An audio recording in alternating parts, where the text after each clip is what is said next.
अवश्य वाचा. निरोगी राहण्यासाठी कच्चा लसूण खाल्ल्याने रक्त घट्ट होत नाही आणि शरीरात ताजे रक्त तयार होते. आले, लवंग आणि वेलची घालून चहा प्यायल्याने थकवा दूर होतो. जर तुमचे केस जास्त प्रमाणात गळत असेल तर रोज बडीशोपचे सेवन करा.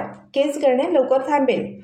कांद्याच्या रसात लिंबाचा रस मिसळून प्यायल्याने लगेच उलट्या, मळमळ कमी होते. दुधासोबत शिळी भाकरी खाल्ल्याने साखरेची पातळी नियंत्रणात राहते.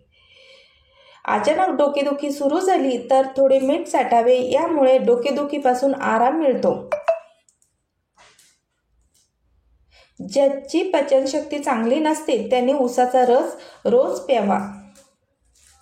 चिंच रात्री पाण्यात भिजवून त्या पाण्याने केस धुवा आणि बदाम किंवा खोबरेल तेलाने मसाज करत राहा. केस लांब व दाट होतील.